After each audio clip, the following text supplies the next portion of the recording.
예, 그 쉬는 시간은요, 제가 나가지 않고 앞에 이렇게 앉아 있을 테니까요. 질문하실 거 있으면 그때 질문을 하시면 될 겁니다.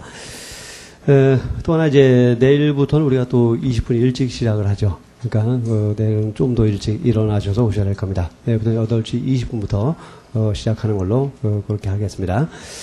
또 하나 이제 우리가 문제가 있는데요. 솔직히 강의 시간 동안에 기출문제집을 다룰 시간은 사실 없습니다. 없고요. 우리 요런 교재 속에 7년 동안의 기출문제 중 사례 문제는 다 들어 있습니다. 그래서 요런 속에 들어있는 기출문제를 중심으로 설명을 해 나가기로 하겠습니다. 근데 어쨌든 여러분께서 나름대로 훈련을 하셔야 됩니다. 어떤 훈련을 하셔야 되냐면 문제풀이 훈련을 좀 하셔야 됩니다. 문제풀이 훈련. 그래서 아무래도 우리가 이 문제를 그래도 수업 시간에 다루긴 하겠습니다만 그렇게 이 문제풀이 시간은 아니니까 전면적으로 많이 다루지 못해요. 그렇기 때문에 여러분께서 이제 나름대로 이제 문제를 푸는 훈련을 좀 하셔야 됩니다. 그래서 진도에 병행해서 객관식 문제집 한 권 정도는 풀어보시는 게 아주 좋을 것이라고 생각이 됩니다. 근데 요즘에는 객관식 문제집을 잘 안 보죠. 안 보는 분들이 굉장히 많습니다. 이유가 여러 가지 이유가 있겠습니다만, 제가 바라보기에는 출제 경향과 좀 맞지가 않습니다. 최근에 사보시면 출제 경향이 굉장히 많이 달라졌는데, 문제집들이 거기에 적절히 대응을 못하고 있습니다. 어떻게 보면 좀 옛날 문제들이 많고요. 최근에 어떤 문제 수준하고도 맞지가 않습니다. 그래서, 가급적이면 그래서 문제집을 볼 경우에는 기출문제집을 보는 게 전 제일 좋다고 생각이 됩니다. 그래서 기출문제집 보시면은 최근의 경향도 파악할 수 있고, 또 기출문제집을 철저히 공략하다 보면요, 이 기본서를 볼 때 문제가 보입니다. 문제가 보여요. 기출문제를 보다 보면 이제 출제위원들이 문제를 만드는 방법이라든가, 또 어디다 함정을 파는가, 이런 것들이 보이거든요. 그러다 보면 이제 기본서 읽다 봐도, 요런 거 문제가 될 수 있겠다. 여기 함정이 파일 수 있겠다. 보이게 됩니다. 그러니까 굉장히 좋은 효과가 있다는 거죠. 그러면서 어떤 문제보다도 기출문제를 본 적이 없는 분들은 기출문제집을 진도에 맞춰서 꼼꼼히 풀어보는 그런 기회를 갖는 것이 아주 좋다고 생각됩니다. 저는 기출문제집도 분량이 굉장히 많지 않습니까? 어떻게 보면 객관식 문제집 한 권 정도의 기능은 충분히 수행을 할 수가 있다고 생각이 됩니다. 그러니까 기출문제집을 철저히 공략하시되 절대로 문제집을 설렁설렁 풀지 마세요. 가끔 보니까 기준을 쓱 펴놓고 그냥 연필 돌려가면서 그냥 다리 좀 떨어가면서 그냥 대충 이렇게 툭툭 이렇게 푸시는 분들이 있는데 그렇게 하지 마세요. 실제 문제 아닙니까? 실제 문제니까 정말 내가 실제 시험을 본다. 이런 생각을 가지고 진지하게 풀어보셔야 됩니다. 진지하게. 실제 여러분 시험장 가도 그렇게 문제 풀겠습니까? 그렇지 않겠죠? 그러니까 진지하게 하나하나 풀어보세요. 또 기출 문제를 보다 보면요. 출제됐던 것이 반복해서 출제된다는 것을 금방 캐치하게 됩니다. 따라서 뭡니까? 이 기출문제에서 공부한 내용들이 또 나온다는 거죠. 또 나오는 걸 내가 설렁설렁 대충 풀겠습니까? 아니죠. 그러니까 그런 내용들은 아주 철저하게 공부를 하셔야 됩니다. 그래서 해설만 가지고도 잘 이해가 안 된다. 이런 부분들이 있다면 그때 요론도 찾아보고 또 그다음에 다른 기본서도 찾아보고 그래도 해결이 안 되면 저한테 와서 질문도 하시고 이렇게 해서 지문 하나하나 철저히 이해하면서 이렇게 해서 공부를 해 나가신다면 굉장히 좋은 효과가 있을 것이라고 생각이 됩니다. 그래서 첫날에 제가 서론적 얘기를 좀 많이 말씀드리는데, 근데 제가 이제 강조드리고 싶은 것 가운데 한 가지가 있습니다. 그게 뭐냐? 아까 이제 시험과 학문의 다른 점을 말씀드렸는데, 결국 이제 우리가 지금 이렇게 열심히 아침에 잠도 못 자고 나와서 공부를 하고, 도서관 가서 책에다 언더라인 하면서 공부하는 이유가 도대체 뭡니까? 이유가 뭐예요? 합격을 하기 위해서죠. 그래서 나의 목표를 달성하기 위해서인데, 근데 합격을 하기 위해서는 내가 지금 공부하는 내용, 내가 도서관에서 지금 읽는 내용이 시험 당일날 생각나야 되는 겁니다. 그렇죠. 근데 그게 생각 안 난다. 그럼 왜 공부합니까?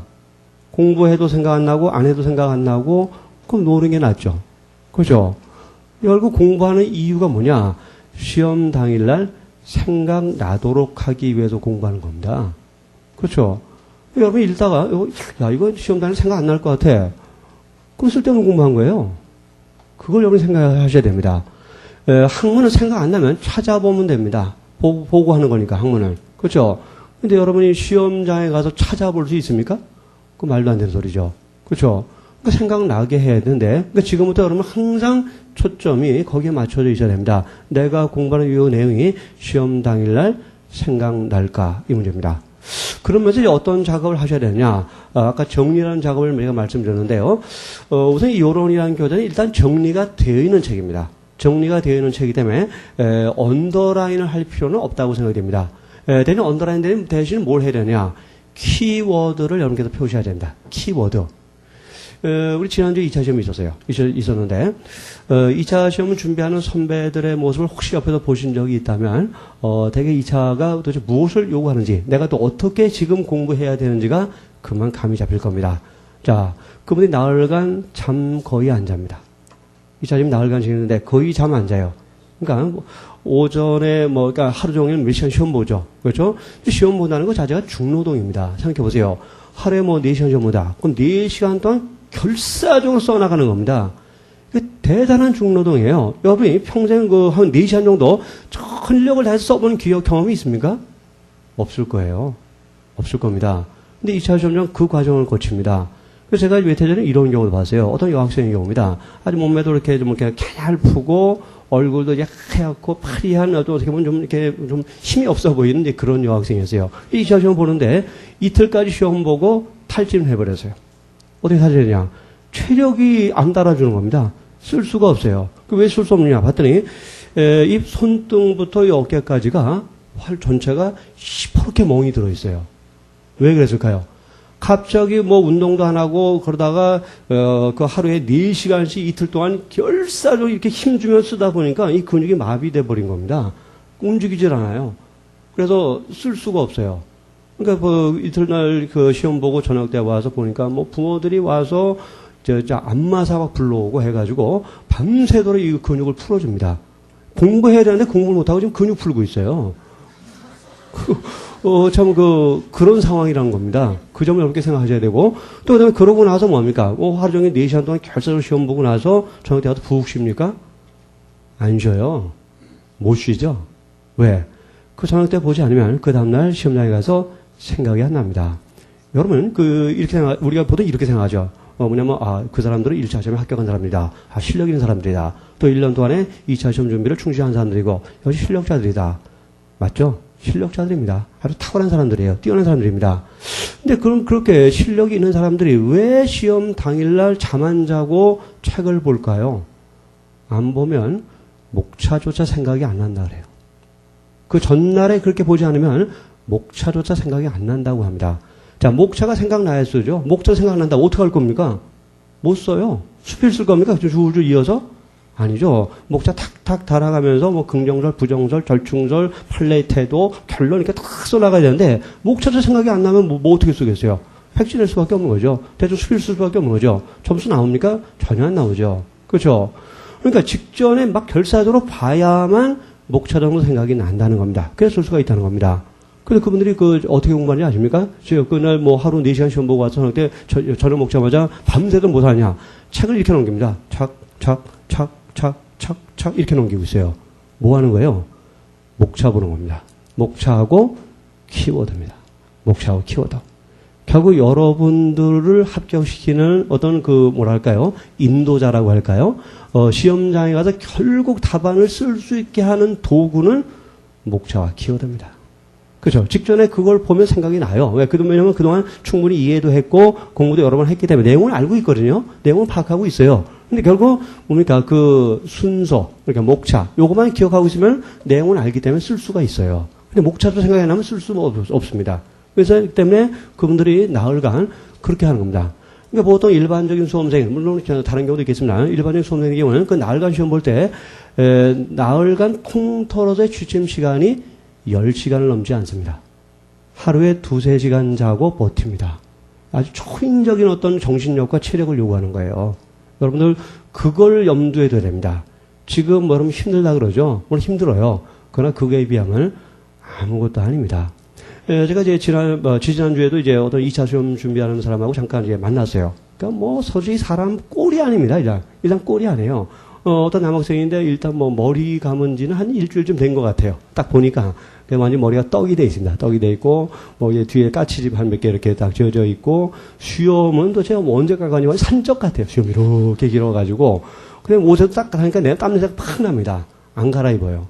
안 갈아입고, 뭐, 갈아입을 시간도 없다 그래요. 그러고, 제가 이제 너무 걱정이 돼가지고, 잠은 좀 제대로 자냐, 그러니까, 그때 시험 보기 한 일주일 전입니다. 솔직히 잠자는 시간이 없대요. 잠자는 시간이 없다는 겁니다.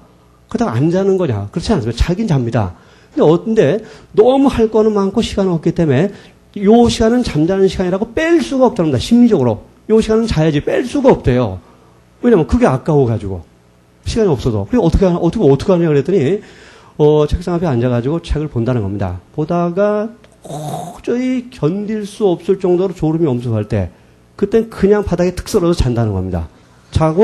자다가 어느 순간 눈이 떠질 때가 있죠.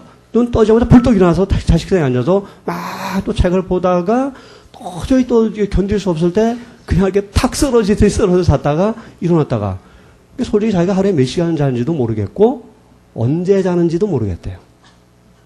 자긴 잤는데 솔직히 자는데 몇 시간 자는지도 모르겠고 언제 자는지도 모르겠대요. 이게 2차 시험 임박해야 될 때 수험생의 상황입니다. 여러분 그 상황을 지내야 돼요. 아주 지옥과 같은 상황이죠, 솔직히. 정말 지옥과 같습니다, 그거. 지옥 같아요. 이 방대한다고 생각은 안 나죠? 봐야 되죠? 근데 우리 하루에 100페이지 보기도 힘들데 하루에 1000페이지, 20페이지를 봐야 돼요. 자, 그 준비를 지금 하는 겁니다. 그 볼 수 있는 준비를 지금 하는 겁니다. 그 준비가 뭡니까? 일단 철저하게 이해를 하는 것이고, 그 다음에 뭡니까? 목차와 키워드를 잘 표시해 두면은 직전에 볼 수가 있어요. 볼 수가 있습니다. 왜냐면 내용을 다 이해하고 있거든요. 그러니까 목차만 봐도 대충 뭐 내용이 떠오릅니다. 그거예요. 그래서 읽는다고 표현하지 않고 그때 스크린 한다고 얘기합니다. 스크린 한다고. 그러니까 책장을 넘기게 착착착 넘기고 눈은 왔다 갔다 하죠. 막 왔다 갔다 하면서 책을 탁탁 이렇게 넘기면서 목차와 키워드 중심으로 훑어나가는 겁니다. 그렇게 하면 되는, 그 정도 되면 합격하는 겁니다. 근데 그게 안 되면 안 돼요. 생각이 안 납니다. 자, 보통 2차 시험에서 수험생들이 봐야 될 기본서, 뭐, 케이스는 다 빼고, 기본서만의 분량이 10,000페이지를 넘어요. 10,000페이지를 넘습니다. 기본서만의 분량만 10,000페이지 넘습니다. 근데 제가 어떤 교수님한테 들은 얘기인데, 인간의 뇌 구조가 10,000페이지를 외울 수가 없다고 합니다. 10,000페이지를 한순간 외워서 그거를 쏟아낼 수는 없다고 그래요. 그거 안 된다고 합니다. 용량이 안 된대요, 그렇게. 인간의 뇌 용량이. 근데 2차 시험 그걸 요구하거든요. 요구합니다. 근데 일시적으로는 된다는 겁니다. 일시적으로. 그러니까 뭡니까? 순간적으로 외우는 거죠. 순간적으로 외우는 거. 그러기 위해서는 역시 목차하고 키워드라는 겁니다. 솔직히 요런 교재 만들 때, 제가 목차 편집, 그래서 여러분이 뭐 마음에 들을지 모르겠는데, 이건 제가 다 한 겁니다. 목차 일단 서체, 이거 어떤 걸 쓸 거냐, 크기를 어떻게 할 것이냐, 어디다 배치할 것이냐, 이건 제가 사실은 다 만든 겁니다. 편집 직원한테 맡기질 않았어요. 제가 다 했는데. 근데 제가 신경을 쓴 것은 뭐냐면, 역시 그 마지막 상황입니다. 마지막 상황. 2차 시험에 임박한 한 일주일 남았을 때 상황. 결국 책을 읽을 시간이 없어요. 읽을 수 없죠. 어떻게 이걸 하루에 다 읽습니까? 못 읽죠. 근데 결국 읽어야 됩니다. 근데 어떻게 읽어요? 목차가 키워드입니다. 그래서 목차에 대해서 제가 신경을 많이 쓴 겁니다. 시험 직전의 상황을 염두에 둔 겁니다. 그래서 가급적 어떻게 하면 목차를 눈에 좀 잘 띄게 할까에 대해서 연구했는데, 글쎄요, 뭐 제가 해놓고 나니까 역시 또 약간 뭐 불만스러운 점이 있긴 합니다. 그래도, 제가 정성을 많이 기울여 놓은 거예요. 그래서, 제가 이 목차를 만들 때 이렇게 했어요. 솔직히 명조체라는 것도 서체 회사에 따라서 모양이 다 다릅니다. 똑같은 명조가 아니더라고요. 전부 다 달라요. 저도 공부를 많이 했는데, 보니까 다 다르고. 그 똑같은 명조를 써도 크기를 똑같이 해도 느낌이 다릅니다. 느낌이 달라요. 그래서 제가 이제 여러 가지 서체를 한번 바꿔봤습니다. 바꿔봐서 출력을 해서, 사람의 눈이란 게 또 잘못된 것도 금방 익숙해져요. 그래서 뭐 좀 이상한 것도 보다 보면 괜찮아지지 않습니까? 그래서 옷도 처음에 보면, 아이고, 저기 별꼴이야 하다가, 걔도 보다 보면 또 괜찮아지는 이런 거 있지 않습니까? 제가 그걸 이제 경계했어요. 제가 제도하다 보면 이상한 것도 그냥 괜찮아질 가능성이 있거든요. 그래서 제가 어떻게 했냐면, 일단 이 서체를, 형태를 결정할 때, 일단 뭐 출력을 해서, 책상에서 쫙 늘어놓습니다. 그리고 잡니다, 저는. 자는 거예요. 자고, 일어나자마자 딱 가서 보는 거예요. 일어나자마자. 그러니까 잠자는 시간을 통해서 뭔가 익숙한 게 좀, 이렇게 뭔가 떨어진 거죠. 그러면서 다시 탁 봐서 이상하다. 고칩니다. 고치고. 이렇게 한 10번 정도 반복을 했어요. 그래서 설치도 바꾸고 이렇게 해서 해봤는데, 어쨌든 그렇게 제가 좀 정정을 드린 건데, 그 이유는, 시험 직전의 상황을 좀 염두에 뒀기 때문입니다. 여러분한테 진짜 도움이 되는 것은 바로 그거거든요. 어떤 본문 내용도 아니에요. 시험 직전은 목차입니다. 목차. 그래서 목차만 볼 수 있으면 합격하는 거고, 그게 안 되면 안 되는 겁니다. 전혀 생각나지 않아요. 그 점을 여러분께서 이해를 하시면서 이런 것을 이제 보셔야 될 겁니다. 그래서 여러분이 이제 스스로 해야 될 것은 뭐냐면, 지금 말씀드렸던 대로 키워드 문제입니다. 키워드 문제. 그래서 그 키워드는 지금은 여러분께서 하기가 좀 어려우니까 중요하다고 생각되는 것들은 그 연필로 간단히 괄호 정도 이렇게 치세요. 연필로 간단히 괄호 정도 치시고, 그 다음에 이제 두 번째 보게 되면 내용을 좀 이해하게 되니까, 그게 조금 그 언더라인으로 가거나, 한 서너 번 정도 보게 되면 완벽하게 이해를 하게 되겠죠. 그때는 이제 진짜 볼펜이라든가 이런 걸로 줄 딱 치고, 그 다음에 2차 시험 가서도 어떻게 하는 겁니까? 진짜 중요한 키워드는 그때 이제 메모리 펜을 드는 겁니다. 메모리를 들어가지고, 그 문장 가운데 제일 중요한 단어 하나 딱 쳐놓는 거죠. 그럼 목차 보고, 지금 여러 번 봤죠? 지금 서너 번, 대여섯 번 봤어요. 그 상황에서 목차 보고 키워드는 딱 보면, 내용이 순간적으로 머릿속에 탁 재생이 됩니다. 그러면 된 거예요. 그러고 나서 시험장 가면 쓸 수가 있어요. 그런데 그게 안 되면 안 된다는 겁니다. 하여튼 그런 점을 염두에 두시면서 여러분께서 항상 중요한 것은 아까 말씀드렸듯이 시험 당일날입니다. 시험 당일날 생각날까? 항상 자기한테 반문해야 됩니다. 생각날까? 안 난다. 그럼 어떻게 하면 하게 할 것이냐? 이걸 연구해야죠. 그 방법은 별게 아니라 목차와 키워드를 발견해 나가고 그거를 부각시키는 공부입니다. 그게 진짜 중요하다는 거죠. 그것만 되고 이해가 되고 그 점만 다 돼 있으면 잊어버려도 괜찮아요. 우리가 이해된 것은 금방 재생이 가능합니다. 근데 이해가 안 된 것은 아무리 읽어도 재생이 안 되죠. 그렇죠? 철저하게 지금 이해하시고 또 지금 신경 쓸 것은 키워드입니다. 그래서 항상 읽으면서 무엇이 중요한 단어인가? 내가 그 단어만 보고도 문장 전체, 학설 전체를 과연 떠올릴 수 있는가? 이걸 항상 생각하셔야 되는 겁니다. 그래 놓고 그게 되면은 다 잊어버려도 괜찮아요. 잊어버려도 나중에는 목차 보고 키워드 보면 생각이 되살아나기 때문이죠. 그런 준비를 여러분께서 철저히 하셔야 된다는 것을 제가 좀 강조를 좀 드리겠습니다. 그래서 판례에 대해서 잠깐 좀 말씀을 좀 드릴게요. 판례. 판례가 이제 50 내지 60%니까 이 판례도 우리가 신경을 많이 써야 됩니다. 근데 판례를 파악할 때 이제 어떻게 해야 되느냐. 우선 이 판례라는 것이 가공적인 것이 아니라는 겁니다. 실제 있었던 사건이라는 겁니다. 그죠? 실제 있었던 사건이에요. 제가 이제 강의하다 한번 당황한 적이 한번 있었습니다. 강론 강의할 때인데, 주거 침입죄 부분을 이제 강의할 때인데, 어떤 판례를 제가 설명하면서 약간 그 피고인에 대한 좀 비난적인 발언을 제가 했습니다. 뭐 이런 사람이 다 있냐는 식의 이런 얘기를 했는데, 그날 강의를 딱 끝나고 제가 이제 연구실로 딱 가니까 어떤 학생이 찾아왔더라고요. 어떤 남학생이 딱 찾아왔어요. 근데 보니까 얼굴 표정이 좋지가 않더라고요. 얼굴이 시뻘거면서 표정이 아주 안 좋아요. 그래서 저한테 앉더니 씩씩거리면서 선생님, 그러실 수가 있는 겁니까? 라고 그러는 거예요. 제가 놀래가지고, 아니, 도대체 뭐 때문에 그러죠? 그랬더니, 아까 그 피고인이 저희 아버님입니다. 그러는 거예요. 그래서 당황했어요, 제가. 얼마나 제가 미안해요. 그죠? 제가 제가 어떤 고의적인 건 아니었지만, 그 학생의 아버지를 이런 사람이 있냐 싶고 얘기했으니까 그 아들의 입장에서 일단 화부터 난 겁니다. 그래서 제가 어쨌든 본의 아니게 그래서 미안하다고 얘기했고, 그러나 또 이해를 시켰죠. 제가 무슨 비난의 의도 가지고 한 건 아니니까, 이해를 해야 되지 않겠느냐. 했더니 또 그 학생이 또 금방 또 이해하더라고요. 본인도 이제 순간적으로 그냥 우리 아버지를 비난해 하면서 흥분해가지고 왔다가 생각해보니까 제가 무슨 나쁜 의도로 그런 건 아니지 않습니까? 그러니까 금방 또 이해하고 도리어 자기가 사과하고 이제 가는 그런 경우가 있었어요. 그래서 제가 그다음부터 저도 깨달았습니다. 아, 그렇구나. 이 판례가 무슨 이 소고소리 아니구나. 이게 이야기가 아니구나. 어떻게 보면 이 사건과 관련된 피고인이라든가 피해자라든가 관련자들이 우리 주변에 있구나. 우리 주변에 있는 사람들이구나. 그러니까 조심해야겠구나 생각이 들었습니다. 굉장히 조심스러운 거죠. 그죠? 그런 적도 있었어요. 한 번은 제가 판례 강의를 하는데, 근데 개강날인데 이제, 전화가 온 겁니다. 그도 미국에서 전화가 온 거예요. 미국에서. 그래서 제가 이제 미국에서 왔다니까 받아봤습니다. 그랬더니 뭐냐면, 그 판례 가운데서 어떤 판례인데 그 피고인의 처 되시는 분이 미국에 있으면서 저한테 전화를 한 겁니다. 그래서 그 판례 강의하지 말아달라는 겁니다.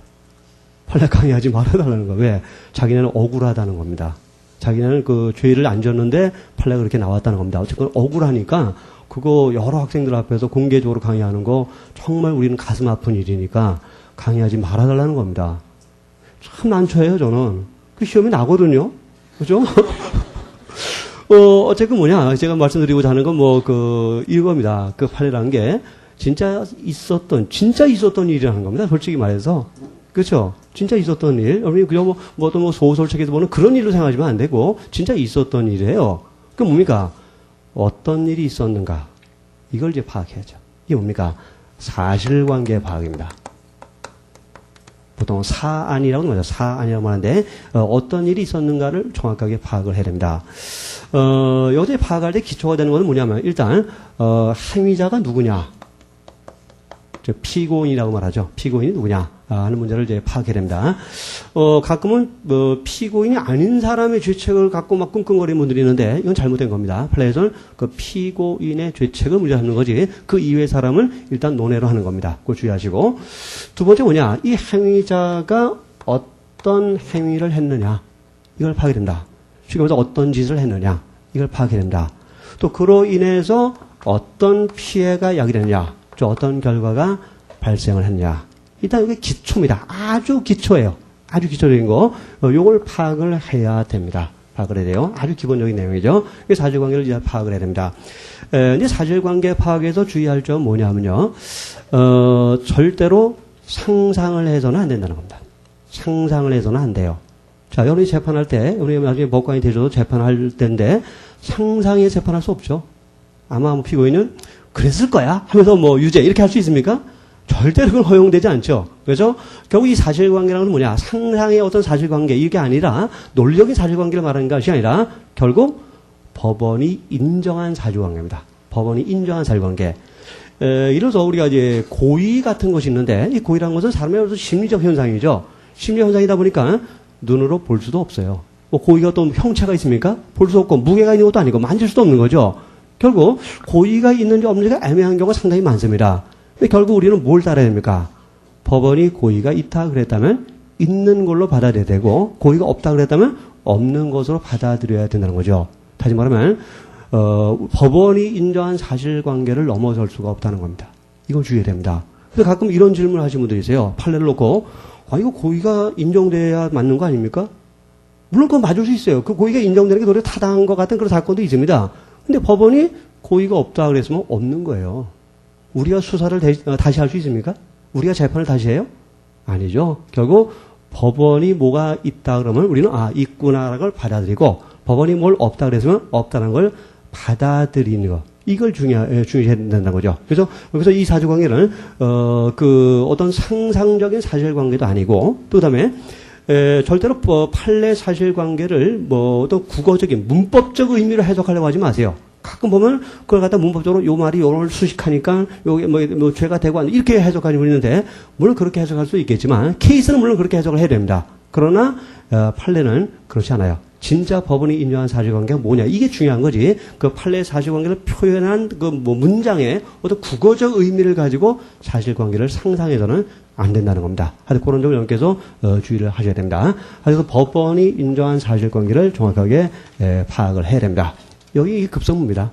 그래서 우리 교재를 보시면 이제 판례 연구라는 이제 그런 이제 항목이 있을 겁니다. 빨간색으로 이렇게 표시되어 있는데, 그러니까 바탕이 파란색이고 판례 연구 이제 빨간색으로 표시되어 있는데, 그거는 이제 여러 논점 가운데서 가장 어떤 표준이 되는 그런 판례들을 이제 제가 소개를 해 놓은 겁니다. 보통 그런 판례를 리딩 케이스라고 말하죠. 그래서 여러 그 판례들 가운데서 가장 기본이 되는 판례입니다. 그건 철저하게 이해를 하셔야 되고요. 거기 사실관계 정확히 나와 있죠. 그래서 그런 사실관계를 지금 말씀드린 각도에 따라서 파악을 하셔야 됩니다.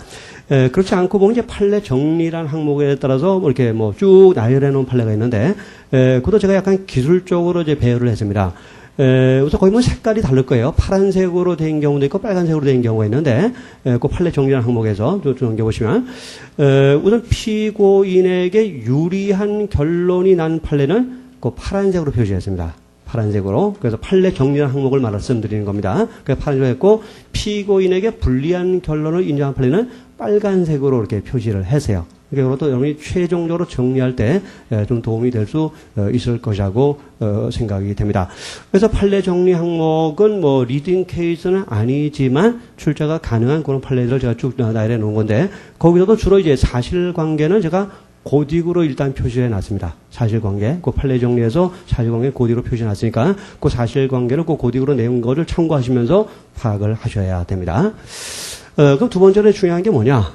결론입니다. 결론. 그래서 판례가 유죄를 인정했는지 무죄를 인정했는지 이 결론을 파악해야 되고 유죄라면 무슨 죄를 인정했는지 뭐 횡령죄를 인정했는지 배임죄를 인정했는지 뭐 사기죄를 인정했는지 결론을 파악을 하셔야 됩니다. 그래서 결론 부분은 뭐 제가 뭐 표시해 놓은 경우도 있고 그렇지 않은 경우도 있는데 여러분께서 나름대로 그런 것들은 또 이제 눈에 확 띄도록 무슨 죄라는 거 이런 부분들은 그런 건 언더라인을 지금 해도 괜찮을 겁니다. 아니면 메모리펜 같은 걸 표시해도 괜찮을 거예요. 그래서 뭐 횡령죄가 성립한다 그러면 횡령죄 부분 따로 이렇게 표시해 놓고 하는 것이 괜찮습니다. 세 번째가 뭐냐? 판결 요지 부분이죠. 요지 부분.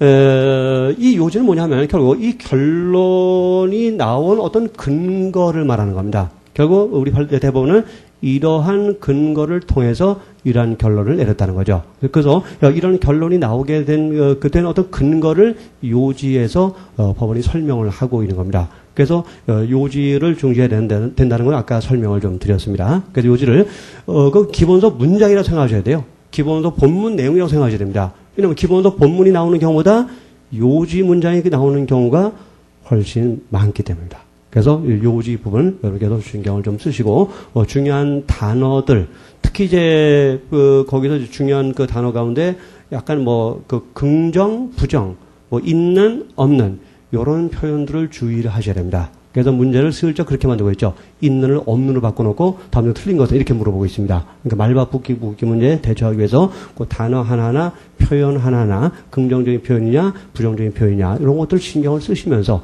정독을 해야 됩니다. 그래서 요지를 요약한 자료는 의미가 없어요, 이제는. 그 요지를 전문을 다 소개해야 됩니다. 그래서 저도 이 교재를 만들면서 요지를 좀 압축해볼까 하는 생각을 좀 많이 했어요. 왜냐면 분량이 지금 너무 불어나니까, 그걸 좀 줄여볼까 해서 요지를 압축해볼까 생각했었는데, 그게 의미가 없다는 거죠. 최근의 경향은 요지를 그대로 출제하고 있으니까 압축해서는 안 됩니다. 요지 문장을 그대로 넘겨서 읽고 내용을 정리해 두셔야 된다는 겁니다. 근데 네 번째가 뭐냐? 자, 일단 사실관계에 대해서 이런 뭐 요지에 나타나는 이유를 근거로 해서 법원이 어떤 결론을 내렸습니다. 근데 이런 결론이나 이런 근거가 뭐 대개는 옳겠죠. 대개는 옳은데 잘못된 경우도 상당히 많다는 겁니다. 그러니까 물론 학문적 관점을 볼 때, 이론적 관점을 볼 때 이러한 결론과 이러한 근거가 학문적 관점에서 용납할 수 없는 그러한 경우도 꽤 있다는 겁니다. 여기서 이제 뭐가 나오게 됩니까? 비판이 나오게 되죠. 비판. 이 비판은 이제 그 판례 평석이라는 형태로 나오게 됩니다. 판례 평석. 그래서 이 판례는 뭐 사실관계 인정에서 문제가 있다든가 아니면 결론이 뭐 잘못됐다든가 아니면 이유가 잘못됐다든가 이런 식으로 학자들의 비판이 나오게 됩니다. 그래서 판례 평석까지는 평석은 요건 2차에서 이제 필요한 겁니다. 그래서 1차에서는 그 요지까지, 결론과 요지까지만 필요한 것이고, 평석은 2차 시험에서 요구되는 겁니다. 그래서 이제 판례 평석을 우리가 좀 공부를 좀 해야 되는데, 이 평석을 공부하면은 일단 어떤 장점이 있는가 하면, 판례를 이해할 수 있게 됩니다. 그러니까 법원의 시각에서만 판례를 보는 것이 아니라, 다른 시각에서도 우리가 판례를 보게 됨으로써 입체적으로 판례를 이해하게 됩니다. 아, 이런 측면도 있구나. 아, 우리 법원은 이런 측면을 생각하지 못했구나. 이러면서 그 판례 자체를 깊이 있게 이해할 수 있게 만들어주는 장점을 가지고 있다는 겁니다. 그런 점에서 우리가 판례를 제대로 이해하기 위해서는 1차 시험 준비의 경우에도 평석 정도를 조금씩 공부해 두는 게 도움이 될 것이라고 생각이 됩니다. 또 평석이 있다. 결국 비판이 좀 있다는 소리인데 이렇게 비판을 받는 판례일수록 2차 시험에서 자주 출제가 됩니다. 비판이 많은 판례일수록 2차 시험에서 자주 출제가 됩니다. 이 비판이 많다는 것은 뭘 의미할까요? 자, 사법시험은 이제 교수님들이 출제하시는데, 비판이 많다. 그 판례가 교수님들의 주목을 받고 있다는 겁니다. 그렇죠. 학계에서 그 판례가 논의가 되고 있다는 겁니다. 그럼 왜 그렇게 논의가 되고 있고 관심을 끌고 있는 판례가 있는데, 그럼 여러분이 교수님 돼보세요. 출제 요인으로 요청을 받았습니다. 가서 출제할 때 뭐 출제할까요? 관심을 갖고 있었던 그 판례 출제하는 거예요. 이게 인지상정이에요. 전혀 평소에 관심도 없었던 판례 출제하겠습니까? 그렇지 않습니다. 관심이 있었던 판례 출제합니다. 지금까지 2차 시험 문제를 쭉 보시면요. 그 평석이 좀 많았고 비판적 입장이 많았던 그런 판례가 약간 각색돼가지고 2차 시험 문제로 툭 출제되는 경우가 굉장히 많습니다. 그래서 평석을 여러분이 정리하셔야 되는데, 이 평석에서 하나 주의할 점이 뭐냐 하면요. 절대로 이것은 어떤 강사의 평석을 의미하는 게 아니라는 겁니다. 가끔 강의하시는 분은 이걸 넘어서는 분들이 있어요. 자기 생각. 그래서 자기 생각. 그걸 막 설명하시는 분들이 있는데, 그거는 큰일 날입니다. 자, 이 강사 생각이 중요한 것이 아니라, 이 여기서 말하는 평석이라는 것은 학계에서의 비판을 말합니다. 학계의 비판. 그러니까 그 평석이라는 것이 어떤 학계에서 거론되는, 학문의 영역에서 거론되는 그런, 논문에서 나타나는 그런 비판을 말하는 거지, 절대로 그걸 벗어나서 어떤 변호사라든가, 아니면 그 학원 강사의 어떤 개인적인 평석은 이건 전혀 의미가 없다는 겁니다. 이런 건 솔직히 시험에서 독이 됩니다. 잘못하면 그 답안에서 감점 요소가 된다는 겁니다. 그런 점을 이렇게 해서 주의를 좀 하셔야 돼요. 그래서 근데 판례 평석에서 가장 권위 있는 저서는 형사 판례 연구라는 책입니다. 박영사의 전함은 형사 판례 연구인데, 근데 아마 여러분이 이걸 보기는 어려울 겁니다. 지금 뭐 책 이름 메모하신 분도 있긴 한데 구입하기는 좀 어려울 겁니다. 왜? 1권부터 14권까지 나와 있어요. 그렇죠? 그래서 권당 한 700페이지 전후인데, 그걸 뭐 어떻게 여러분이 뭐 보시고 정리를 하겠습니까? 불가능하죠. 그렇죠? 뭐 다 합치면은 그게 뭐 한 거의 10,000페이지가량 될 텐데, 그걸 어떻게 정리를 하겠습니까? 불가능하죠? 근데 뭐 저는 할 수 있죠, 근데 저는 뭐 맨날 형법만 하니까. 그래서 할 수 있죠. 그래서 그런 것을 제가 정리해가지고 교재에다가 다 수록을 했습니다. 근데 평석이 더 중요하다고 해서 평석을 뭐 한 페이지, 뭐 반 페이지 의미 없어요. 왜? 답안에 못 쓰거든요. 쓸 시간이 없습니다. 그렇게 어떻게 뭐 글을 써요? 답안에 못 씁니다. 결국 핵심적인 거 두세 줄 정도입니다. 두세 줄. 그래서 나는 이 판례의 문제점을 알고 있다는 것만 답안지에 표시하면 돼요. 그래서 제가 그 평석을 압축해서 그 판례 연구 쪽에는 그 해설편이 있는데 대개 그 평석들을 정리한 것들입니다. 그러니까 그런 것들은 1차 시험에서는 이해를 위해서 필요하지만 2차 시험에서는 고득점을 위해서 필요한 것들입니다. 그냥 판례를 쓴 사람과 판례테를 이렇다 쓴 사람과, 그러나 판례는 이러이러한 문제점이 있다라고까지 쓴 사람은 점수에서 현격한 차이가 나게 됩니다. 그래서 그 평석에 나타난 것들은 여러분께서 매우 중요한 것들이라고 생각하시고, 그런 것들은 2차 시험 때 적절히 활용하시면 고득점의 요소가 될 것이라고 생각이 됩니다. 그래서 판례는 이렇게 요런 범위 안에서 공부를 하셔야 됩니다. 그래서 사실관계를 정확히 파악하고 결론을 파악하고, 그 다음에 판례의 어떤 근거, 요지에 나타나 있죠. 저희 최근에 1차 시험이 요지 문장을 그대로 출제하니까 그 요지 문장 버릴 거 없어요. 그 하나하나 정확히 정리해야 됩니다. 그래서 판례 정리편에서 뭐 이렇게 뭐 끝에 나와 있고 약간 뭐 지역적인 판례다. 이건 뭐 중요하지 않을 거야. 천만의 말씀입니다. 천만의 말씀이에요. 어떻게 보면 판례는 출제하는 기준이 없습니다. 1차 시험에선. 2차는 기준이 있는데 1차는 기준이 없어요. 제가 보면 도대체 이런 판례를 왜 출제할지 하라는 느낌이 들 정도로 아주 지역적인 거, 또 요지에서도 그 사건하고 별 관계도 없는 지역적인 요지, 이런 거 출제합니다. 그러니까 여러분께서 뺄 게 없다는 거죠. 그러니까 2차의 경우에는 우리가 강약을 둬서 공부할 수가 있지만 1차는 그게 안 됩니다. 1차는 평면적으로 똑같은 수준으로 공부해야 돼요. 그래서 판례라면 다 중요하다고 생각을 하셔야 됩니다. 그래서 지역적인 것까지도 정확하게 정독을 좀 하셔야 됩니다. 자, 이런 그 생각을 가지고 여러분께서 판례를 좀 정리하신다면 좀 이렇게 다른 각도로 좀 효율적으로 정리할 수 있을 것이라고 생각이 됩니다. 자, 그럼 이제 서론이 좀 길었는데 본론을 보기로 하겠습니다. 자, 형법 청란, 형법 일반 이론에 대해서 보기로 합시다. 제1장 형법의 기본 개념이 나오고요. 제1절 형법의 의의와 성격이 나옵니다.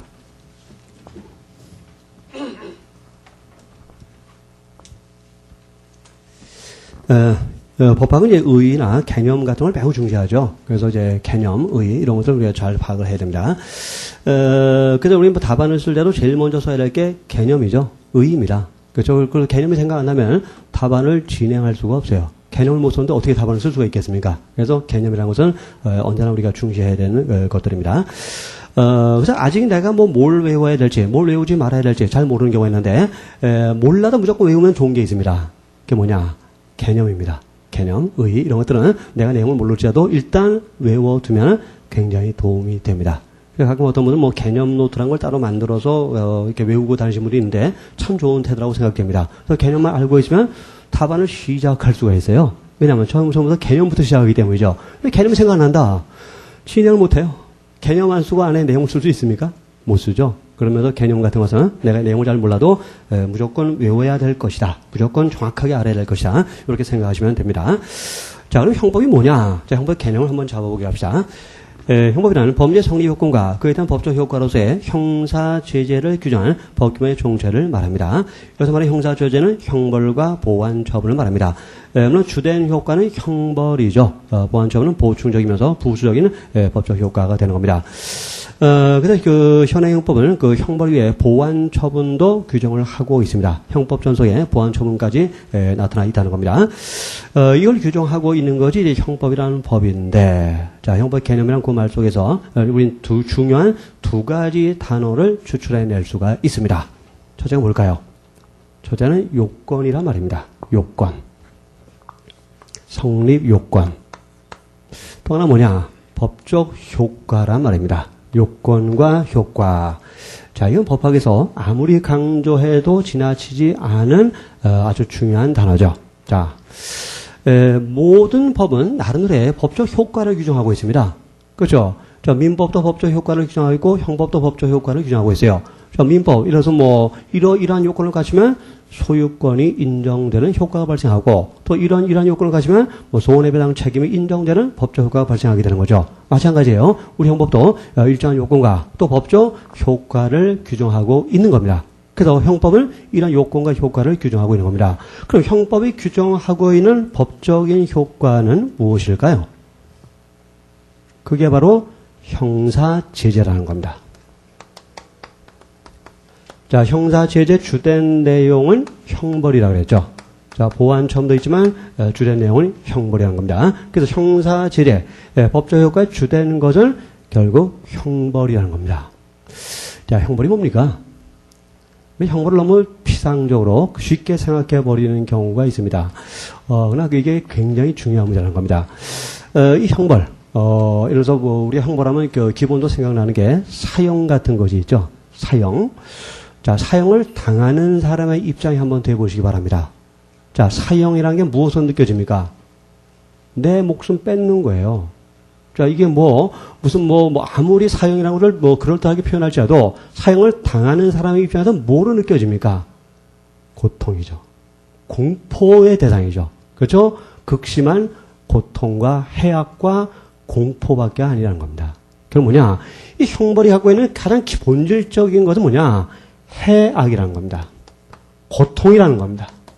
그렇죠? 생명을 뺏는다는 해악을 통해서 얼마나 큰 고통을 줍니까? 그렇죠? 또 이제 사형이 아니라 징역형 같은 걸 생각해 보시기 바랍니다. 징역. 교도소 안에 갇혀 있는 거. 우리는 별거 아니라고 생각하죠? 1년의 징역형. 에이, 너무 약하다. 솔직히 1년간 여러분이 어디 갇혀 있어 보세요. 일주일만 갇혀 있어도 정말 몸살 납니다. 미칠 것 같을 거예요. 일주일간 집 밖을 못 나간다 생각해 보세요. 미칠 겁니다. 근데 1년, 심지어는 10년, 심지어는 죽을 때까지. 무기징역이 뭡니까? 죽을 때까지 그 사람은 사회에 나올 수가 없어요. 그렇죠? 자기 가족도 면회위원 만나지 못하고, 그렇죠? 교도소 안에서 여생을 마쳐야 됩니다. 그 다음 인생은 뭐예요? 왜 태어났습니까, 도대체? 그렇죠? 형벌이 주는 게 뭐냐? 형벌을 우리가 아무리 그럴듯한 말로 미화를 할지라도 결국 형벌이 갖고 있는 것은 기본적인 성격은 뭐냐? 고통과 해악이라는 겁니다. 그렇죠? 우리 가벼운 형인 벌금형 같은 거 해보세요. 우리가 예를 들어서 10,000원만 잃어버려도 그날 기분이 좀 그렇죠. 오늘 재수없네 하면서, 그냥 기분이 안 좋은데, 벌금, 5만원이 최하한입니다. 5만원이 최하한이고, 그 다음에 몇백만 원 뺏어가는 경우도 있고, 매도, 몇백억을 국가가 뺏어갑니다. 벌금. 자, 뺏기는 사람 입장에 한번 해보세요. 내 전 재산을 뺏어가요. 벌금이라는 명목으로. 1억을 또 뺏어가고 몇백만 원 뺏어가고 몇천만 원 뺏어간다는 겁니다. 고통스럽지 않겠어요? 고통스럽죠. 끔찍하게 고통스럽죠. 나는 그 돈 가지고 평생 살아야 되는데 다 뺏어간다는 겁니다. 이와 같이 형벌이라는 것은 우리가 아무리 그럴듯한 말로 미화를 할지라도 그 당하는 사람이 지나도 고통일 수밖에 없는 겁니다. 우리가 보는 형벌은 일신전속적이라고 말합니다. 일신전속적이라는 말은 상속이 되지 아니한다 이런 말일 수도 있는 것인데 솔직히 실질 효과는 상속된다고도 할 여지가 있습니다. 예를 들어서 여러분이 결혼 정년기가 돼가지고 어떻게 이제 연애를 못 해가지고 손을 본다고 생각해 봅시다. 손을 봐요. 그래서 이제 상대방 남자 여자의 집안 같은 거 이렇게 고려하지 않습니까? 그 내가 딱 이제 선을 갔더니 예를 들어서 어떤 남자분이라 생각해 봅시다. 만났는데 그 여자분이 참 마음에 들어요. 그래서 이 정도면 결혼해도 되겠다 하는 생각이 들었습니다. 그러면 이제 본인은 그냥 마음에 드는데 이것도 약간 뒷조사도 하죠. 해봤더니 내가 결혼하고 싶은 그 여성의 아버지가 사기 전과 사범이래. 이렇게 생각해 보세요. 그걸 알게 됐습니다. 솔직히 그 결혼이 성사될까요? 안 될 겁니다. 안 될 거예요. 아마 나는 좋다고 할지 몰라도 부모가 길길이 날뛰면서 반대할 겁니다. 그렇죠? 그렇게 되는 거예요. 그럼 뭡니까? 형벌을 받은 사람은 아버지입니다. 근데 왜 딸이 결혼을 못 하죠? 이거예요. 형벌은 그 당사자에게만 고통을 주는 게 아니라 가족들에게도 큰 고통을 준다는 겁니다. 그래서 가장이 징역형을 받고 교도소에 가보세요. 그 나머지 가족들은 어떻게 됩니까? 누가 그 생활비를 벌어다 줍니까? 국가에서 대줍니까? 아니죠. 그러면 그 가정은 어떻게 되는 거예요? 그냥 길거리로 내몰리는 겁니다. 끔찍한 고통이죠. 끔찍한 고통. 이와 같이 형벌은 우리가 가볍게 생각하면 안 됩니다. 그래서 형벌이라는 것은 일단 고통과 해악이고 큰 피해를 국민에게 가져다 주는 것이라는 겁니다. 엄청난 피해죠. 한 가정을 파괴하고 한 개인을 파괴해요. 그렇죠? 이런 끔찍한 고통, 이 끔찍한 법적 효과는 어떤 요건을 갖추어졌을 때 발생하게 되는 것일까요? 범죄라는 요건이죠. 범죄라는 요건. 그래서 범죄가 성립하게 되면은 이와 같은 끔찍한 법적 효과가 발생하게 된답니다. 한 개인 끝나는 겁니다. 그렇죠. 우리 사회에서 전과자라는 걸 생각해 보세요. 뭡니까? 살아있지만 사회적으로는 죽은 겁니다. 취직돼요. 멀쩡한 사람도 취직이 안 되는데 전과자를 누가 뽑아줍니까? 안 뽑아줘요. 어떻게 살아가요? 어떻게 살아가요 도대체? 그렇죠? 이와 같이 형벌이라는 것은 엄청나게 끔찍스러운 고통이고 한 개인의 인생을 끝장내는 겁니다. 엄청난 파괴력을 갖고 있다는 거죠. 개인만 끝장냅니까? 가정도 끝장내죠. 엄청난 파괴력을 갖고 있는 게 형벌이고 이런 무서운 법적 효과를 규정하고 있는 게 형법이라는 겁니다. 그럼 어떤 요건을 갖추었을 때 그런 무서운 법적 효과가 발생할 것이냐? 범죄라는 요건을 갖추었을 때겠죠. 그렇죠? 여기서 이제 초점이 어디로 이제 모아지게 됩니까?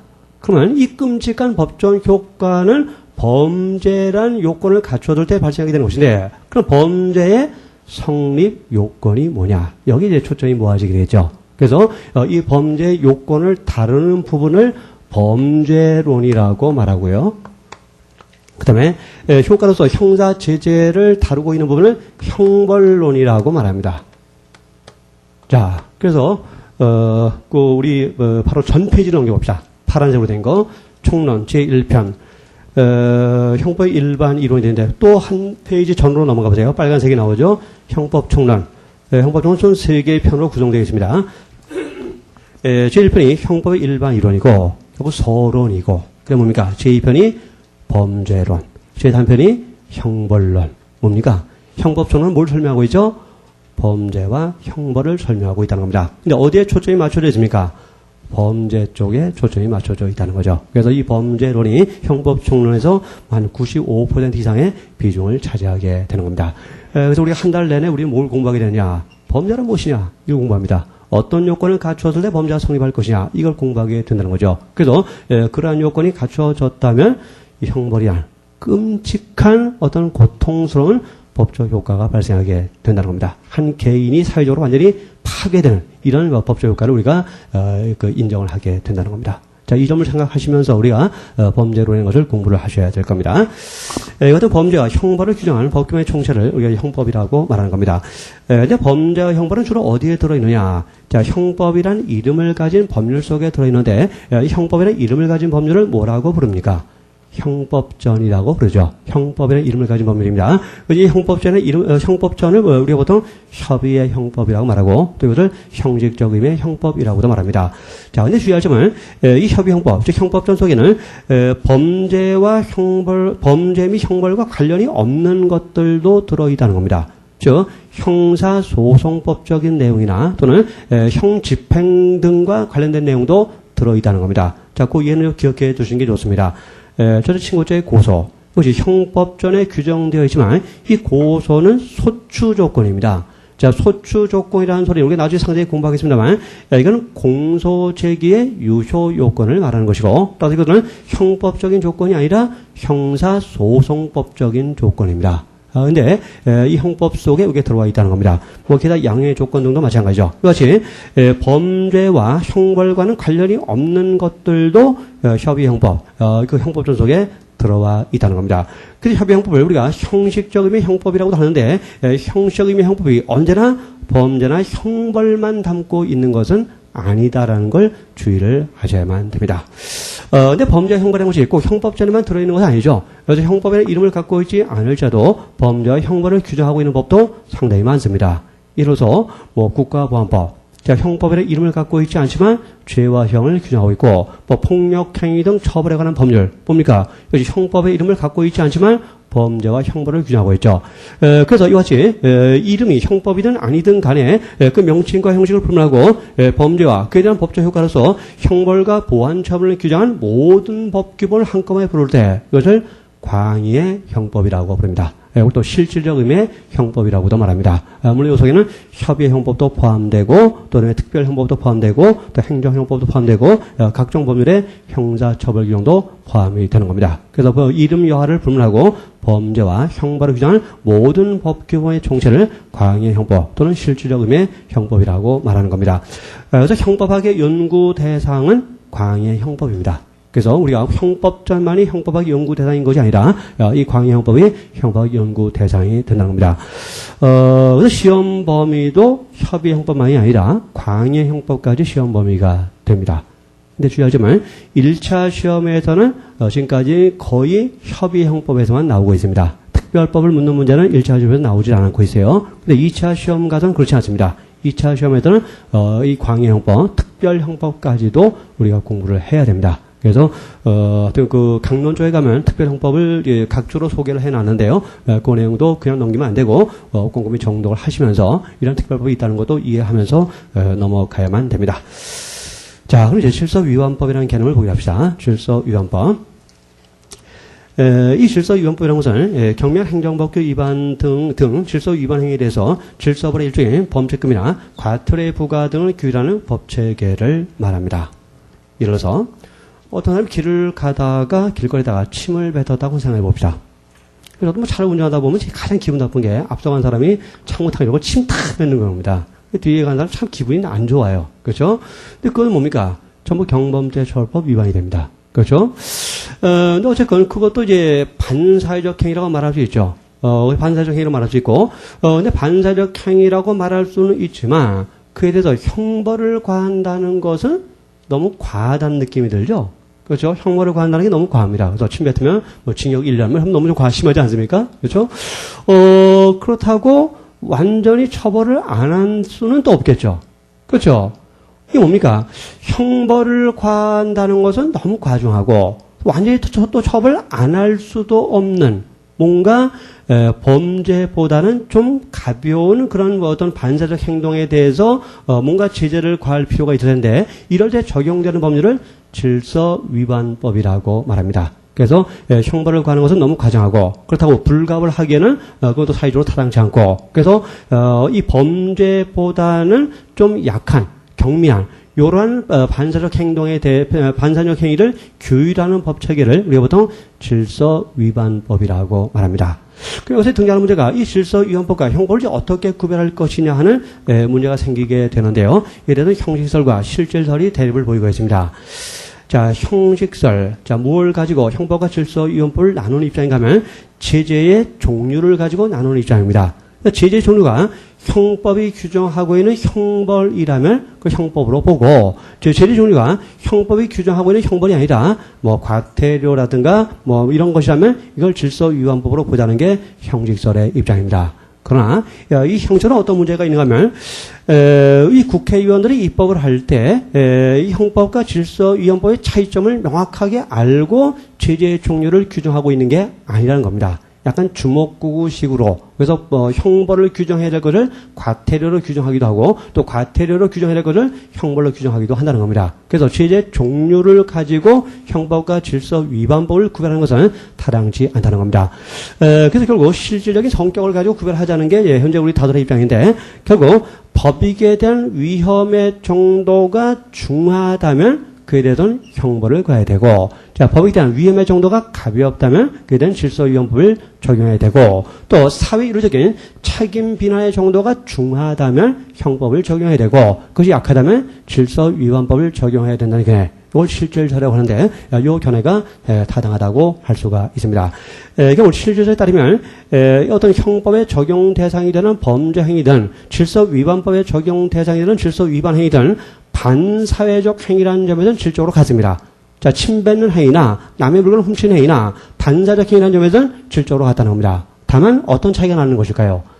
양적인 차이가 있다는 거죠. 그래서 어떤 그 법익 침해 정도라든가 사회 윤리적 비난의 정도가 양적으로 큰 것이 형법의 적용 대상인 범죄가 되는 것이고, 그것이 약한 것이 질서위반법의 적용 대상인 질서위반 행위가 된다는 겁니다. 이렇게 보자는 게 실질설이고 타당하다고 볼 수가 있습니다. 이런 논쟁이 왜 필요한지 밑에 케이스 하나 다뤄보기로 하겠습니다. 자, 케이스 자주 공개 봅시다. 의대에 가면 사립대 다니는 여자친구 의료를 놀라게 하기 위해서 의뢰 핸드백에 의학실험용 신주 한 마리를 몰래 넣어두었다. 물론 살아있는 쥐입니다. 죽은 쥐가 아니라. 아무것도 모르는 의료는 학교 강의실에 도착한 후 강의 도중에 핸드백을 열다가 갑자기 뛰어난 신주에 놀라 비명을 질렀고, 쥐 때문에 강의실 내에서 잠시 소동이 벌어졌다. 그죠? 뭐 여자분들 쥐 싫어하죠. 남자도 좋아하지는 않아요. 좋아하지는 않는데, 근데 쥐가 뭡니까? 지금 뭐 여자대학교 강의실을 쥐가 막 뛰어다니게 된 겁니다. 그러니까 여기저기서 비명 소리가 나왔겠죠. 그 하이소프라노 소리가 여기저기서 이제 나왔을 겁니다. 그러니까 이제 교수님도 이제 강의하다 놀랐을 것이고, 잠시 이제 강의가 방해됐다는 겁니다. 자, 여기 이제 적용이 가능한 조문이 두 가지가 있습니다. 자, 뭡니까?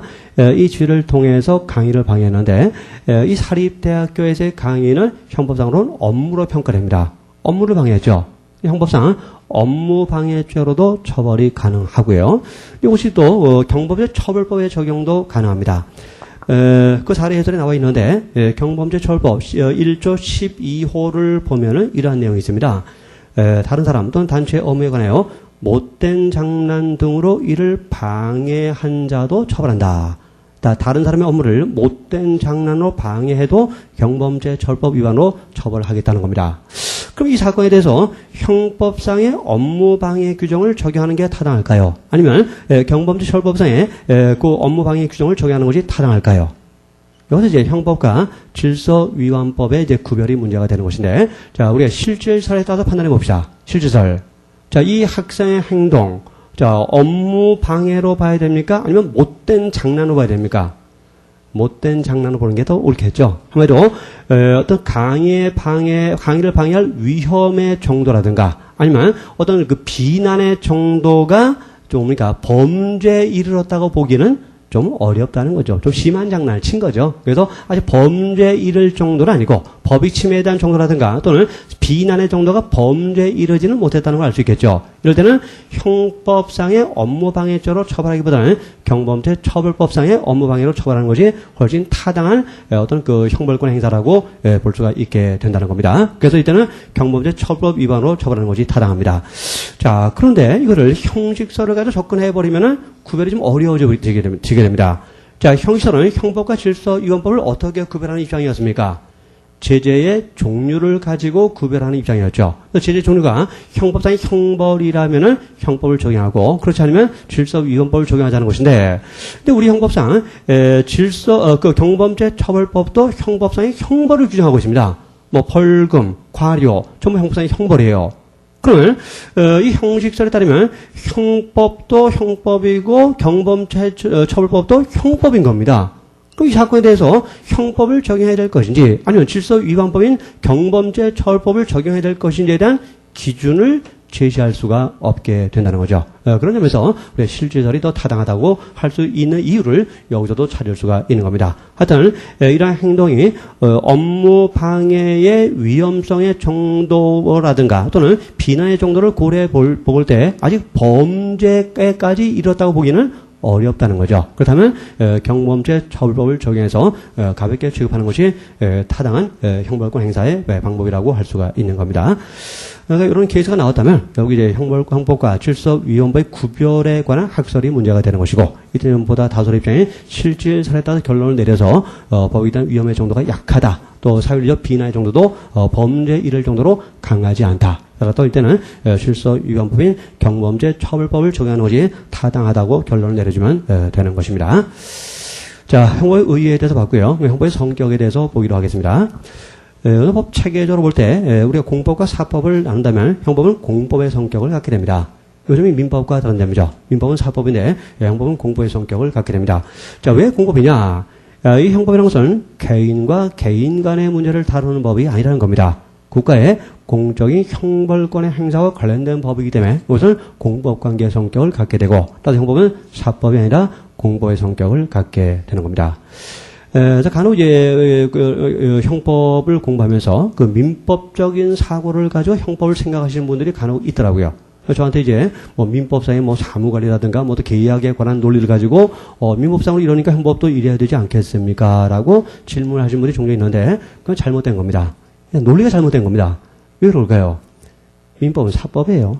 그러니까 개인과 개인 간의 문제를 다루는 법이라는 겁니다. 근데 형법은 공법이에요. 국가의 형벌권과 관련된 법 규정이라는 겁니다. 그래서 개인과 개인 간의 문제를 다루는 민법적 논리가 형법에 타당할까요? 물론 뭐 전혀는 아니겠지만 전혀 타당하지 않다는 건 아니겠지만 꼭 들어맞는 건 아니라는 겁니다. 그런 점에서 여러분께서는 너무 민법적 사고를 가지고 형법적 문제를 판단하려고 해서는 안 된다는 것을 제가 좀 말씀을 드리겠습니다. 그래서 학자들이 강조하는 게 뭐냐? 형법의 독자성이라는 겁니다. 형법의 독자성. 그렇죠? 형법은 형법이 민법이 아니라는 거죠. 그러니까 다른 법적인 사고를 가지고 형법적 문제점을 해결하려고 하는 것은 일단 사고 방식이 잘못된 겁니다. 그 점을 이해를 해 두시기 바랍니다. 물론 민법적 사고를 빌려오는 경우도 있기는 합니다. 그러나 꼭 그런 건 또 아니라는 점을 여러분께서 이해를 해 두시기 바랍니다.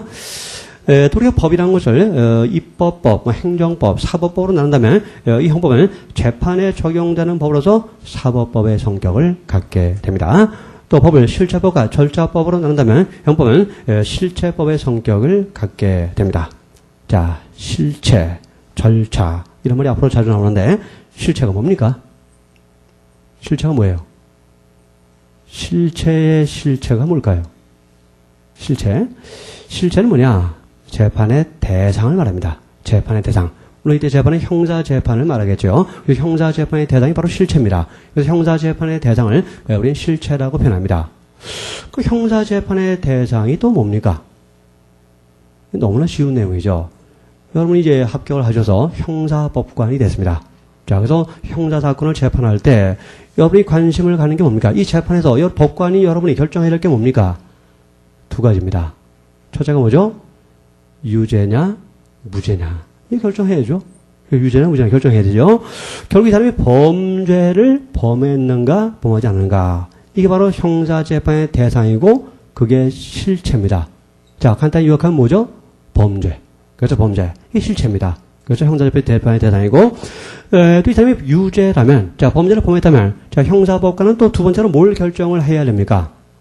형벌을 결정해야죠. 그렇죠? 이 범죄를 범한 이 사람한테 어떤 종류와 어떤 정도의 형벌을 가할 것인가 이걸 결정해야 되는 겁니다. 이게 또 재판의 대상이죠. 결국 간단히 요약하면 뭡니까? 형벌이죠. 그래서 실체라는 것은 재판의 대상을 말하는데 이 재판의 대상은 결국 두 단어로 압축할 수 있는데 그게 뭘까요? 범죄와 형벌이라는 겁니다. 범죄와 형벌. 이걸 실체라고 말합니다. 그래서 아까 우리 형법을 뭐라고 정의했습니까? 범죄와 형벌을 규정하고 있는 법 규범의 총체라고 정해져. 범죄와 형벌, 이게 뭐죠? 실체죠. 그래서 형법을 실체법이라고 말하는 겁니다. 그래서 형사소송법은 실체를 규정하고 있지 않죠. 형사소송법은 범죄와 형벌을 규정하고 있지 않고 그 범죄와 형벌을 결정하는 어떤 과정, 절차를 규정하고 있는 겁니다. 그래서 검사의 공소 제기가 있어야 되고, 그다음에 뭐 제1심 공판 절차가 지정이 되고, 검사가 모두 진술을 하게 되고, 이런 식으로 재판의 절차를 규정하고 있는 절차법이 형사소송법이고, 그냥 형법은 그런 절차를 규정하고 있는 법이 아니라 실체, 범죄와 형벌을 규정하고 있는 실체법이라는 겁니다. 그래서 실체의 의미를 정확히 파악을 해 두시기 바랍니다.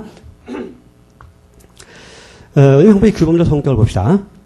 저희 형법은 가설적 규범의 성격을 갖고 있습니다. 가설적 규범. 이걸 뭐 가언 규범이다. 이렇게 말하긴 하는데, 이거 어떤 것을 말하는가 하면, 예를 들어서, 사람을 살해하는 것을 형법이 금지하고 있습니다. 근데 사람을 살해하는 것을 형법만 금지하고 있는 것이 아니라, 뭐 예를 들자면, 기독교에서 십계명 같은 경우도 사람을 살해하는 것을 금지하고 있죠.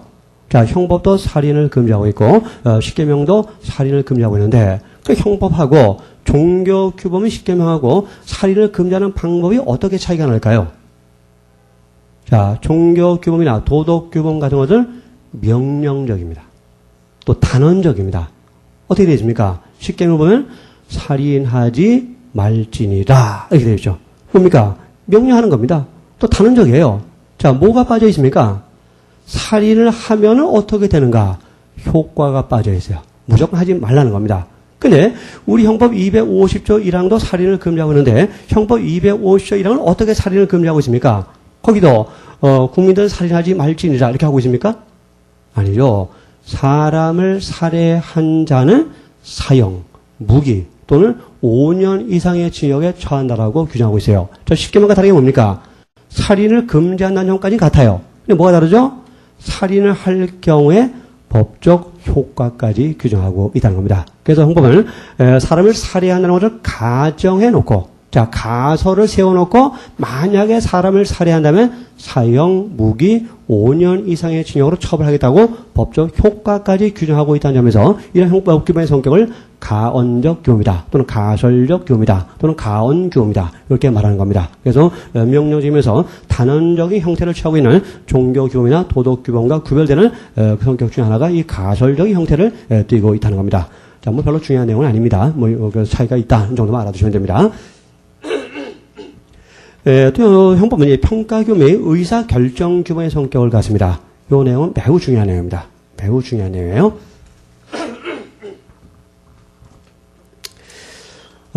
자, 우리 형법은 그 살인죄를 처벌하고 있고, 또 그 다음에 절도죄도 처벌하고 있어요. 그래서 형법 250조 1항은 사람을 살해한 자는 사형, 무기 5년 이상의 징역으로 처벌한다고 규정하고 있고, 또 형법 329조는 타인의 재물을 절취한 자는 6년 이하의 징역 또는 1,000만 원 이하의 벌금으로 처벌한다고 규정하고 있습니다. 자, 그럼 살인죄에 관한 250조 1항이란 형법 규정과 또 절도죄에 관한 329조가 갖고 있는 의미는 뭡니까? 일단 뭘 평가하고 있는 거죠? 뭘 평가하고 있는 거죠? 쉽게 말하면 살인도 나쁘고 절도도 나쁘다라고 평가하고 있는 거죠. 그렇죠. 나쁘니까 형벌을 가하는 건 아니겠습니까? 그래서 형법은 일단 평가 규범의 성격을 갖게 됩니다. 평가. 그래서 살인죄, 살인이 나쁘다고 평가한 것이고, 절도죄 규정, 절도가 나쁘다고 평가한 것이고, 사기죄, 사기가 나쁘다고 평가한 겁니다. 그렇죠. 형법은 이같이 어떤 그 사람의 행동이 좋다 나쁘다고 입법자가 평가를 해 놓은 겁니다. 좋다 나쁘다. 되게 나쁘다고 평가해 놓은 거죠. 그래서 결국 범죄를 규정해 놨다는 소리는 그 범죄가 사회 전체 입장에서, 국가 전체 입장에서 허용될 수 없다는 것을 평가하는 것이라고 얘기할 수 있다는 겁니다. 그래서 이 형법은 1차로 평가 규범의 성격을 갖게 되는 겁니다. 살인도 나쁘다, 절도도 나쁘다고 평가해 놓은 그런 규범적 성격을 갖게 된다는 겁니다. 그럼 국가가 형법전에다가 살인도 나쁘다 평가해놨고 절도도 나쁘다고 평가해놨어요. 자, 평가한 다음에 국가는 이걸 국민한테 공포를 하죠. 형법전은 공포하죠. 공포하는 것의 의미는 뭡니까? 국민들한테 알리는 것이고, 알림으로써 국민한테 어떤 영향을 미치겠다는 겁니까? 국가가 나쁘다고 평가한 이 살인과 절도를 하지 않을 것을 국민들에게 요구하는 의미를 갖게 되는 거죠. 그렇죠? 국가가 살인하지 말라고 요구하는 겁니다. 국민한테. 절도하지 말라고 요구하는 겁니다. 근데 점잖게 말해서 요구고 실제는 이게 뭡니까? 명령이에요. 명령. 그렇죠? 살인하지 말라고 국가가 명령하는 것이고 절도하지 말라고 국가가 명령을 하는 겁니다. 그럼 이 명령을 받은 국민들한테는 뭐가 생깁니까? 의무가 생기는 거죠. 그 명령에 따라야 될 의무가 생기는 거죠. 그럼 뭡니까? 살인하고 싶어도 살인하지 말아야 되고 남의 물건을 훔치고 싶어도 훔치지 말아야 되는 거죠. 또는 뭡니까? 내가 누구를 죽이고 싶도록 미워합니다. 죽이고 싶어요. 그러나 뭡니까? 어떻게 해야 됩니까? 국가 나한테 뭐라고 명령했죠?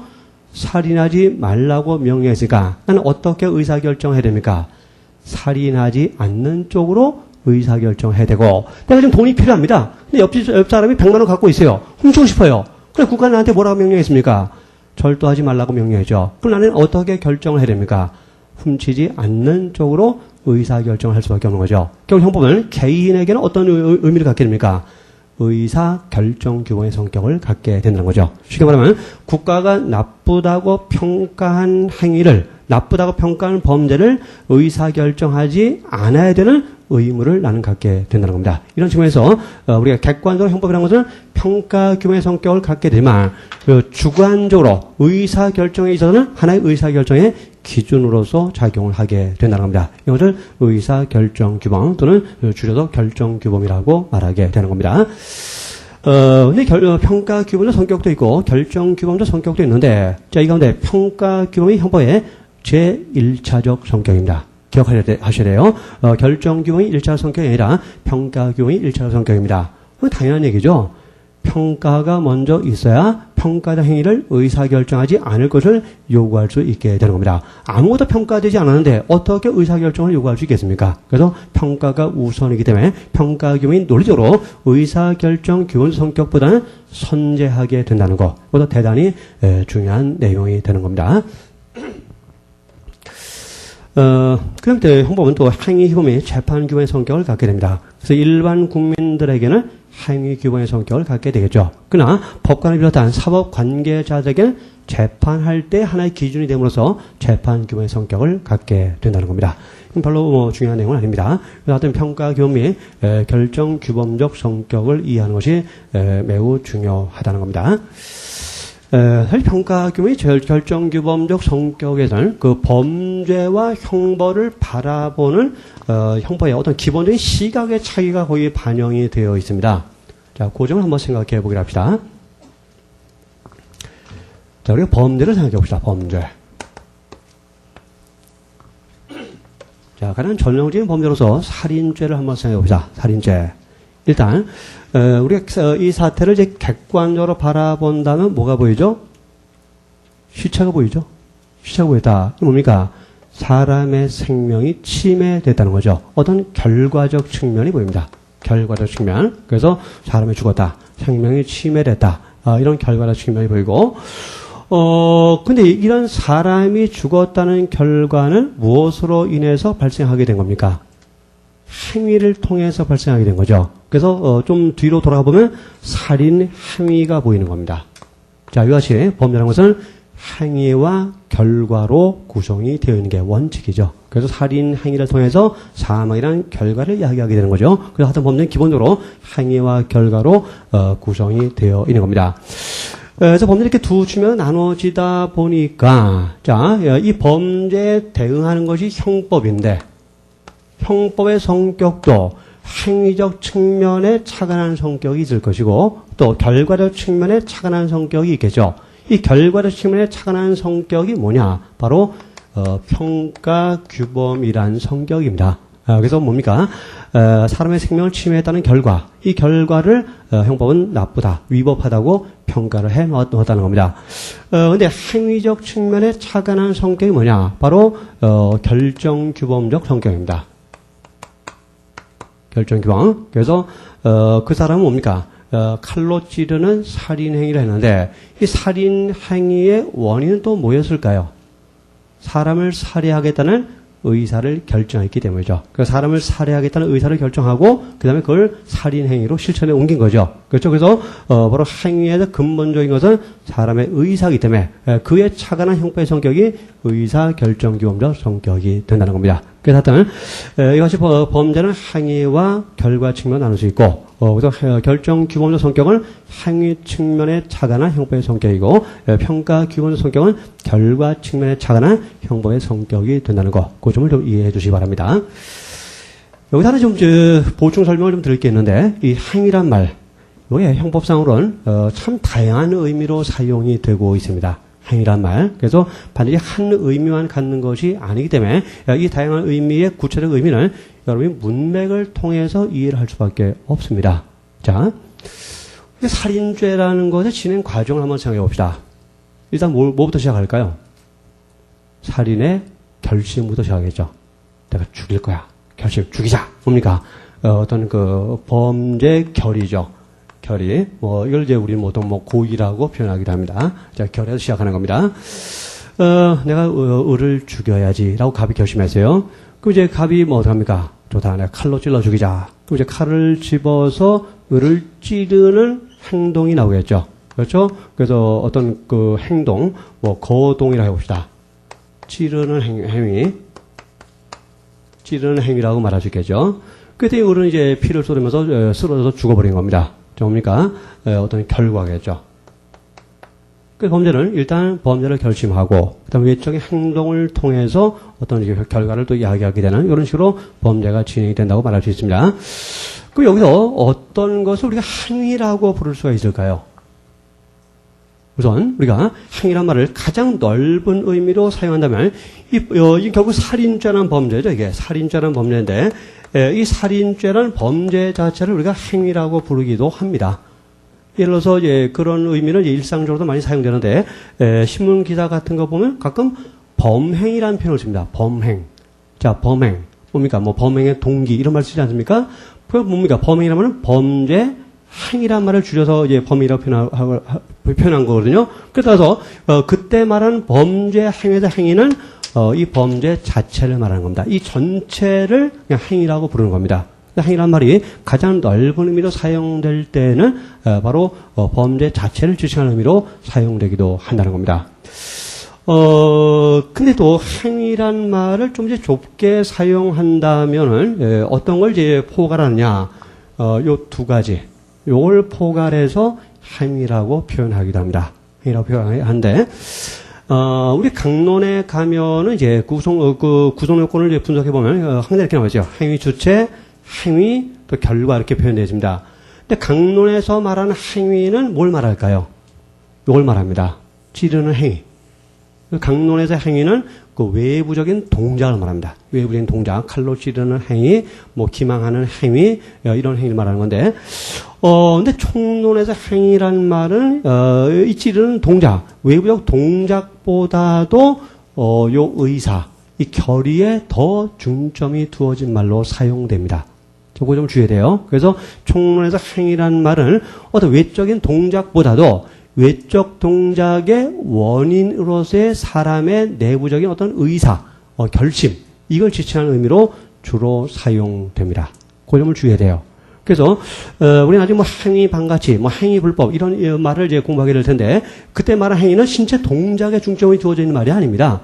자, 신체 동작이 아니라, 신체 동작이 나올 때 그 원인이 된 사람의 의사가 있겠죠.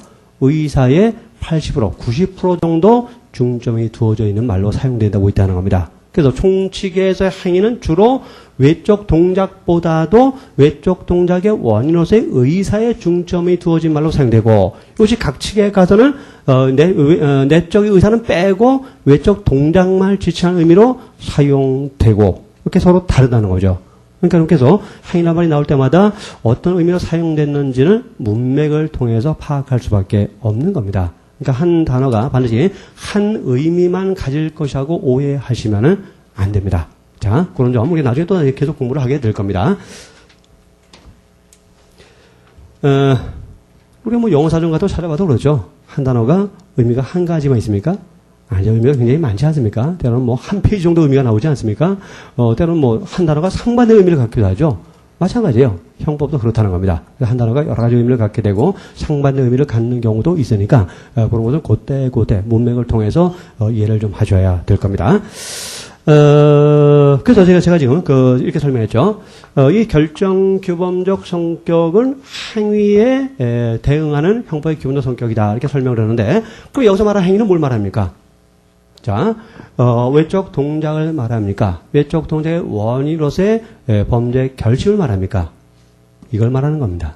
그렇죠? 이걸 말하는 거예요. 그래서 여기서 말하는 행위는 바로 범죄의 주관적 측면에 중점을 둔 말이고, 또 결과라는 것은 객관적 측면에 중점을 둔 의미로 사용이 되고 있는 겁니다. 그래서 결정규범은 행위적 측면에 착안한 성격이다 할 때 신체 동작 생각하시면 안 돼요. 신체 동작이 아니라 신체 동작의 원인으로서의 사람의 의사결정, 여기에 착안한 개념이라는 겁니다. 그 점을 이해를 해 두시기 바랍니다.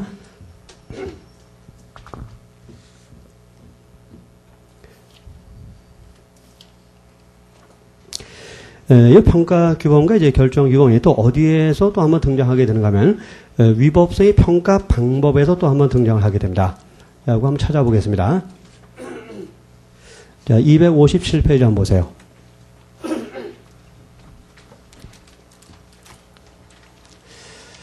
우리가 범죄라고 하기 위해서는 그것이 이제 구성요건에 해당하고 두 번째 위법해야 됩니다. 그래서 범죄라고 해서 위법해야 되는데, 자, 그래서 위법하다고 평가를 받는 행위가 바로 범죄 행위가 되는 겁니다. 근데 위법하다고 평가하기 위해서는 기준이 필요하죠. 그렇죠. 기준. 무슨 기준을 가지고 우리가 위법하다, 적법하다고 평가할 것이냐. 그 기준에 대한 문제가 257페이지 3번 항목에 나와 있는 위법성의 평가 방법입니다. 이제 객관적 위법성은 있고, 그 다음에 주관적 위법성은 있는데, 객관적 위법성은 평가 규범을 가지고 위법성을 평가하자는 입장입니다.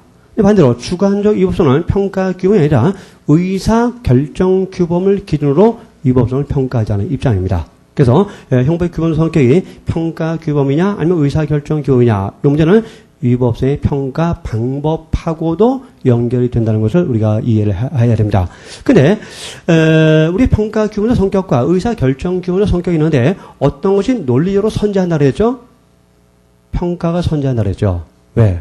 평가가 먼저 돼야만 평가한 것을 의사결정하지 않을 것을 요구할 수 있기 때문입니다. 그래서 평가 규범이 형법의 1차적 성격이고 의사결정 규범의 성격은 2차적 성격이 되는 겁니다. 그래서 위법성 평가도 결국은 평가 규범을 가지고 해야 되는 거죠. 이게 바로 객관적 위법성론이고 이게 통설의 입장입니다.